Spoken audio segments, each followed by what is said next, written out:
billing number 3.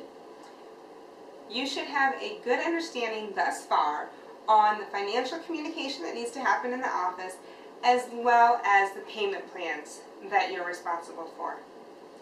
What I want to do is take you through in this billing part 3 is to give you tools to organize your day. So the chaos doesn't control you, you control the chaos, and that you have the systems in place in the proper times during the day and the week for you to achieve that 95% collection rate. So what we're going to do now is we're going to go through what we need to do for those, and then we're going to talk about what happens, the life cycle of a claim, so you have a better understanding of that. What I want you to do every day, if you do your billing in-house, so you don't send it to a clearinghouse and everyone else takes care of the billing, takes care of the problem claims, if you're handling that all in your office, every day I want you to bill out.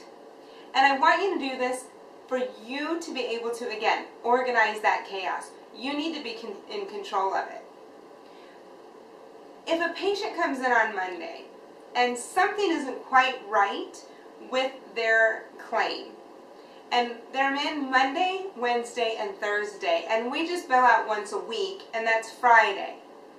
Well, most systems have certain aspects it built in that it's automatically redoes every time, so the doctor doesn't have to go in and fill out every little detail, that there are certain auto-salted or auto-set in the patient's file. And so if there's a mistake on there, it's going to happen all 3 times. So when you go to bill out for the entire week, that one patient, there's going to be the 3 claims from the Monday, Wednesday, and Thursday that aren't going to get sent through to the insurance that you're going to have to go back and fix. And you're going to have to go back and fix it for Monday's visit, Wednesday's visit, and Thursday's visit. So one of the reasons that we really encourage you to bill out daily is because in our example, when Mary came in and something wasn't quite right on Monday, and we bill out on Tuesday, we catch that. So the Wednesday and Thursday visits, that's taken care of, and we know that they're going to go through into the insurance company.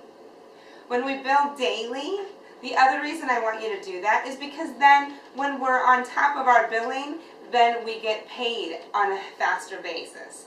So if we're waiting until the end of the week to send everything out, then by the time all that gets processed and comes back to us, when we're billing 4 or 5 times versus once, then we're going to have that coming back in a more timely manner as well. The other thing I want you to have as your daily responsibility is to figure those payment plans. Now, we talked about in the second part of billing how to make sure we go through it and verify insurance. And so when you've done that, you have all the information, and we did cover how you do those payment plans, but that should be on your daily responsibility. Because it's our goal to have new patients every day, so it's our goal to have you having to do payment plans every day. There's going to be days that you don't, and that's going to be time for you to catch up in other areas, but we're going to talk about, we don't want you to be excited about not having a payment plan to do. You should be bummed out, because we're going to talk here in just a moment about how to organize your time on having set aside time each week for specific downtime catch-up.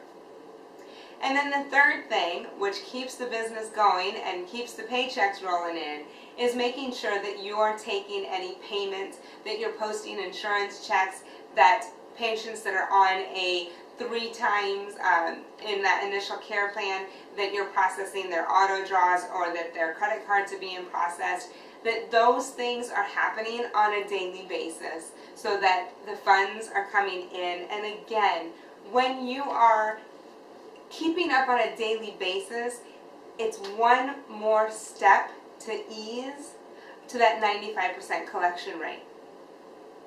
So now that you know what you do daily, and those are the top 3 things daily, and any other aspect of your responsibility, you work in each day what you can, but you also know that you have time in your day to back up front desk and back up rehab, or back up wherever you're needed.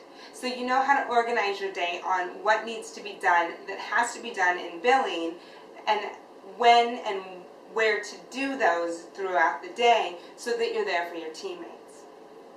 Now we have Tuesday mornings, and Tuesday mornings for us are our team meetings, and we're going to talk about that in Module 4. And then it's also downtime. So front desk, rehab, and billing, everyone has what they do once a week for about a 2-hour time period to get a grasp and a hold and catch up on what they need to be doing. And so for Kara, who does billing in our office, she has about a 2-hour time block, and that is when she's going to go through and the claims that haven't been processed, the things that haven't been paid on, that they're either been denied or just haven't heard back on. That's when she's going to take the time to call the individual insurance companies and check up on those claims, see why they haven't been paid, or see what is taking so long for them to be getting back to us.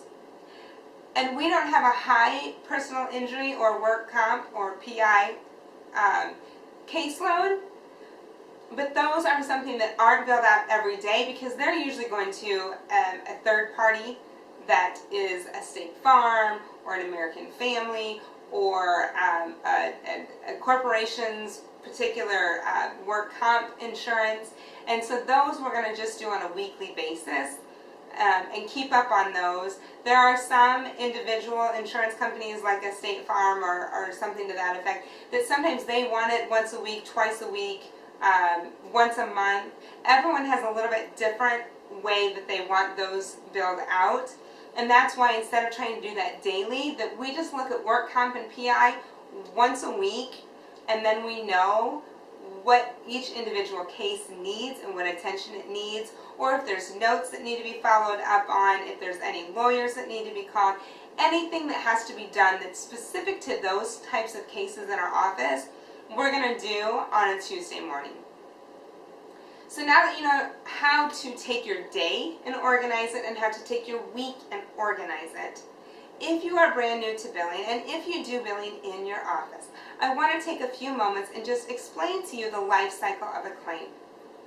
Now, in your software system, when you set up that patient's account, you go in and there is a section for insurance, and you're going to go in and you're going to put in their policy number, their group number, their deductible, if it's a copay, if it's a co-insurance, so that that information is communicated with your front desk. But the doctor's also going to go in and they're going to put in the diagnosis codes, the ICD-10 codes that are available. And so whatever it is that is bothering the patient, or whatever it is that the condition or the symptom that the patient has, those codes are going to be in their file. So when we're talking about a software system and the patient comes in for the adjustment, then the doctor has in there those codes, the notes that need to go with those codes, and anything else that happens in the office that day, whether it be rehab, whether it's a covered service or not, it's in there. And so when I talk about billing out, electronically what we do is we tell our software to communicate with typically a clearinghouse. And that clearinghouse is going to go through and make sure that all the I's are dotted, the T's are crossed, the right boxes are checked. And if there's something wrong with it, it's not going to send it on through to the insurance company. So you can catch it and correct it there. So the chances of it being paid go up. Now you'll have some that slip through. So once it's gone to the clearinghouse and the clearinghouse does a double check, then it sends it on to the individual insurance company. And the insurance company gets it, and they're going to go through with their system, and they're going to either pay the claim or deny the claim. And if they pay the claim, then you get an electronic deposit, and you'll get an EOB, which is an explanation of benefits, on each individual patient. So Blue Cross Blue Shield, they will send us one big check, and it could cover 10 to 12 patients or more, and it could be covering 30, 40 visits on what they end up paying back. So when we get the payment, that's what it looks like back on our side, and that's when we talk about posting those payments, you go through and make sure the right dollar amount is attributed to the patient account in your software. Now, when an insurance claim gets denied, that's when I want you to go through the following steps. Don't take no for an answer. And that comes back to that downtime that you have. If you don't have something designated like we do on Tuesday mornings, then I would have a meeting with your doctor and your fellow teammates and find a time that you can have every week. So if it's from Wednesday from 11 to 1, or if it's from Thursday from 1:30 to 3, somewhere in there, but everyone knows that that is your time that you're following up on claims, you're following up on work comp, you're following up also on patients that are coming to the end of their care plan, and you're balancing out their care plan to make sure everything equals a zero. If there's a credit, if insurance has come back different or not, we can apply that to their next stage of care. So back to if a claim is denied. If it's denied, we're going to go, and in that downtime, once a week, we're going to call that insurance company. And we're going to tell them the name and the date of service, and that we have a code of why it's denied. And we're going to check on the diagnosis code and make sure that's correct. And sometimes they need a modifier. And so, again, this will be all in the coding aspect of it, and I'm not going to go into deep detail in that. You should have resources in your office. So check to see if it needs to have a modifier. Check to see if it's a duplicate claim. Did somehow it get sent off twice and it got paid once, and we just need to make sure that we take care of the duplicate. Check to see if notes are missing or if they need to be more in depth. And if all these things you can check off and you still don't understand why this was denied, that's when you're going to call the insurance company. There are those times where they have glitches, just like we have glitches, and there's no reason it shouldn't have been paid. But until we make that call, they don't realize it hasn't been paid, and then they'll make sure that that happens. Or it could be something that they need to tell us that we still have a chance to go back through and correct so that claim can be paid.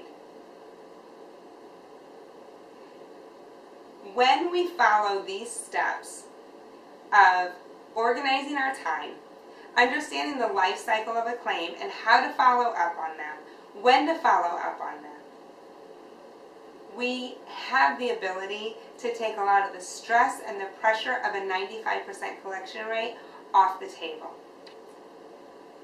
So now that you know how to organize your day, if you don't have downtime, that's your assignment, is to figure out a block of time that you are solely focused on the downtime activity, and you will have freedom in finances, and you will have a healthy financial office.